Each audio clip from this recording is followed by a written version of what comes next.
Hi, this is McKenna, the Idaho Miss Idaho Painter. I'm just kidding, go ahead. This is Chris, the Idaho Painter, here on Paint Live TV. We're back again. This is a multi-part series teaching my beautiful daughter how to paint her very own house. She's got her own home. Part one, we actually talked about how to patch holes in a wall, and now we're gonna be working on painting her trim in here. She doesn't have a whole lot of trim. There's just baseboards and a couple door jambs, but we're gonna paint that and we're gonna show you the prepping process, so stay tuned for this video.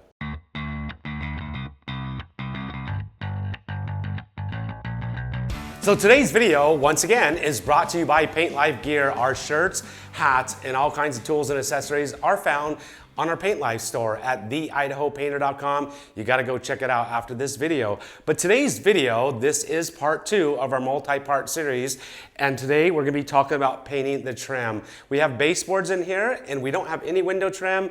We got a couple doors that have door jambs, so it's gonna be very simple, but I'm gonna walk McKenna through the process of painting our own trim, and we're gonna be spraying it. So we gotta start off by masking. We're gonna be using some tools. We've got 9-inch paper, we've got 1-inch tape, but we don't want any paint to bleed onto her nice hardwood floors, so we're gonna be using some blue frog tape. This is frog tape right here, frog tape blue, and it's the same as the green frog tape.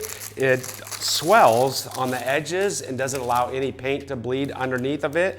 This is the blue form, so this is the contractor pack. It comes in a 4-pack. We got the 1-inch tape, and I'm gonna be showing her how to mask down here on the floors. We'll be putting our 1.5-inch tape down, and then we're putting our paper on top of that. So we'll be using a hand masker, and then we're gonna be using duster brushes. We have some old brushes here because we don't want our floors to be dusty because the tape won't stick. So we're gonna sweep the floors with our duster brushes along the edges of the baseboards, run our tape, then run our tape and paper, and then prep the top of it by caulking anything that needs to be prepped or sanded, caulking the tops of the baseboards or spackling anything. So let's get moving on to the project, McKenna.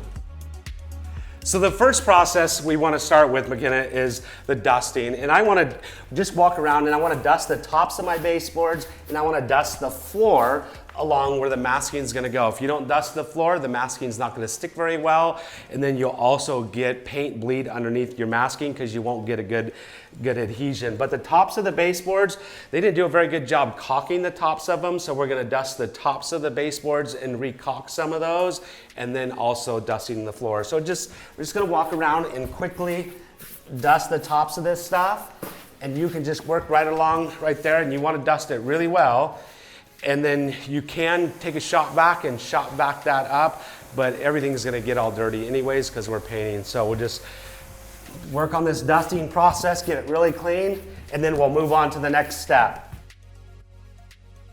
All right, we got all of our floors dusted now, McKenna. I'm gonna teach you the masking process. This is an important process because if you don't mask correctly, you can end up getting paint all over your floors.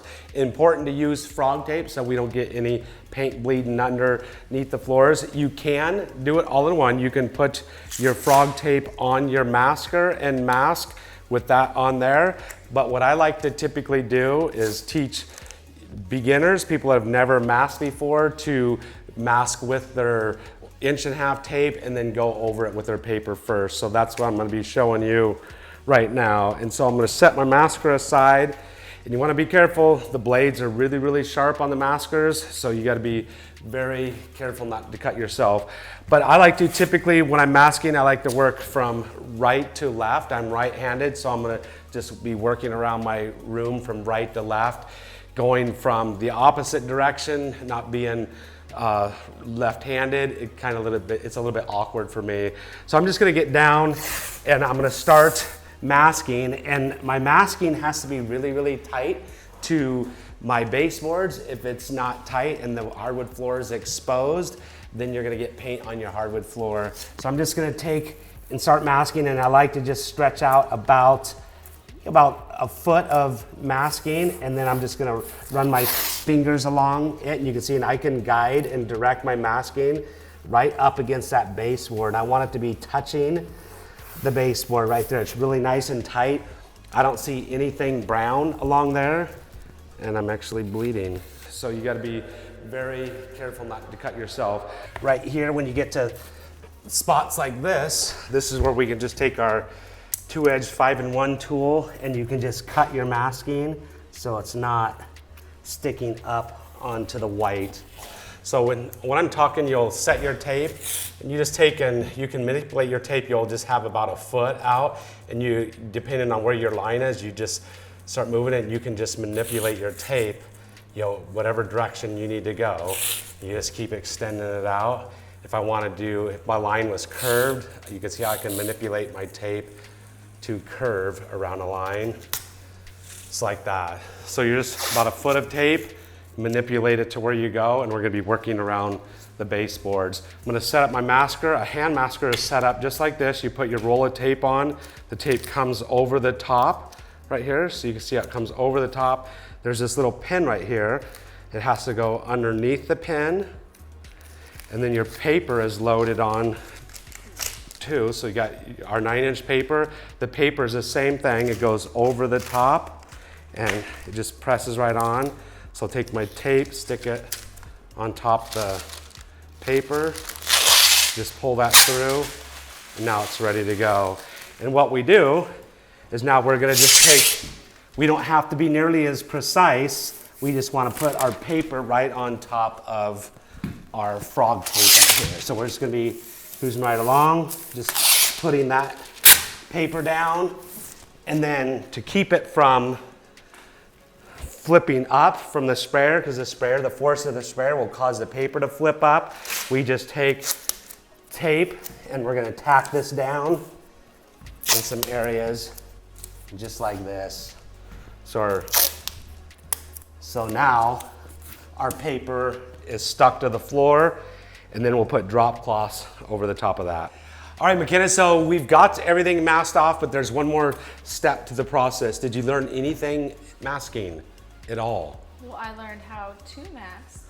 All right, so you learned how to mask. That's good. So you're doing a great job, but now the baseboards themselves, there's some prep that needs to be done because the original painters that in the new construction process didn't do a very good job. There's a lot of dust and debris that was kicked up on the baseboards when they sprayed the walls. Most of the walls and baseboards are all the same color, painted with the same paint. When they sprayed the walls, they didn't vacuum very good and it kicked up a lot of dirt on the baseboards, so they're very rough. So we're gonna sand the baseboards, and then the tops of them weren't caulked very well, so we're gonna re-caulk them so they have a nice good transition on the top of the baseboards. We're gonna be doing some sanding. We have a sander right here that has a little dust bag on it, so we're not creating a whole lot of dust, but after we're done sanding, we'll just shop back on the tops of the masking. That way we don't kick any dust up that we created by sanding. But the corners weren't sanded very well, so we're gonna sand them. If you don't have access to a sander, we can just use a sanding block. We use these quite often. This is a medium sanding sponge, so it's a squishy sanding sponge. So we're gonna begin doing the sanding first, because if we caulk first and the caulking's wet, we might mess up our caulking. You got a caulking gun right here. So let me show you how to set up your caulking gun. The caulking gun right here has a little blade in it, right here. If you can see, when I squeeze the trigger, that's what cuts the caulking tube open. And so I'm gonna cut my tube open, and I want it to be cut at a 45-degree angle. And so I'm gonna set my tube in there and cut it at a 45-degree angle. And I just want a little small hole. I don't wanna stick too much of the tube in there. I'm gonna cut it at a 45-degree angle, and you can see that's a small hole. It's ready to go. It does have a thing, some like silicone caulking, you have to perforate the inside of the tube first, but this is latex caulking.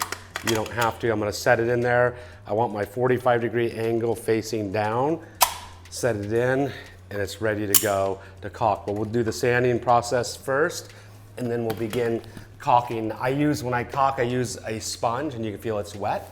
The sponge is wet, so when you're wiping your excess caulking off, it'll be on your finger, and then you can just wipe your finger onto your sponge. It keeps your finger wet, and it gets the excess caulking off. But with a wet finger, it smooths the caulking off a lot better. But let's do the sanding. We've got the sander right here, and all you gotta do, just run around and feel if there's any rough stuff, but it's all rough right here. And so I'll just start sanding that. I don't need to have it up very high speed. and just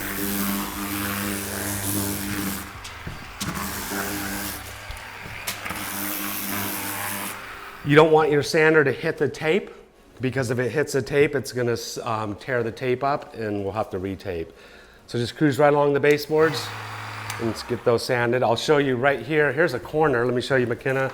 So this corner right here, you can see how it wasn't cut very well. Let me show you what it looks like. See how and it's not caulked very well. There's a big crack right there. These are sharp corners. We're gonna make that corner look a lot nicer. Now you can see that, see how the corners are nice and rounded and blended in, and that's gonna look so much nicer. Just a little bit of work, 1 minute, and that corner is gonna look like a professional did it.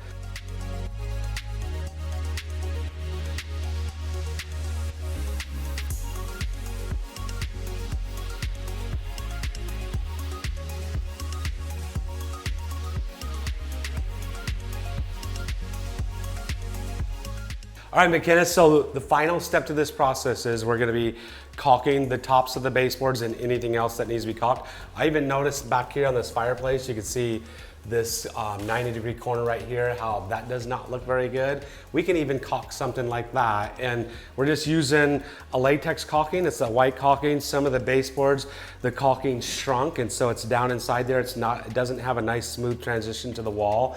But you're just gonna take and lay out a nice little bead of caulking, and I have a sponge. This is a tile sponge, and I have a rag, and they're both wet. You can use a rag or a tile sponge. I kind of like the tile sponge, but I'm gonna wet my finger. A wet finger always smooths out the caulking a lot better, but I'm gonna lightly put my pad of my finger on the bead, and you can see how it lays it out, and that's gonna look a lot nicer right there in that wall. So there's not a lot of stuff on the walls that needs to be caulk, but mainly the baseboards.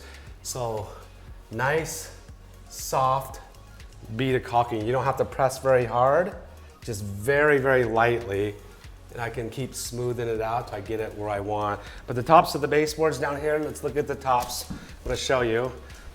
I always like to keep my caulking gun clean on the end, but if I take the 45-degree angle, and I don't want the 45 facing up because it's going to squirt the caulking up like that. I want it facing down up against where I want the caulking to lay out. So I'm just going to squeeze the trigger, just lay out a nice little bead like this. You don't want too much or you're going to have to wipe it all off.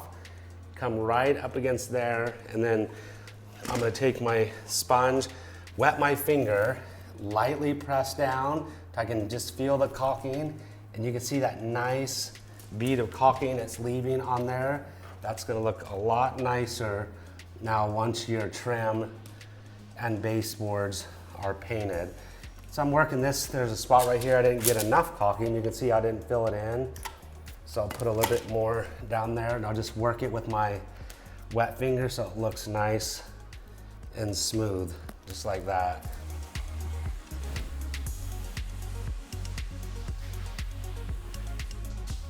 So that's it for part 2. Stay tuned for the rest of our parts to this series. We just got done prepping the trim. We sanded, caulked, we masked it. Now we're gonna be, you did a great job, McKenna. You're learning well. Your caulking was awesome, amazing, just like a pro. So it's looking really good. We've got it masked.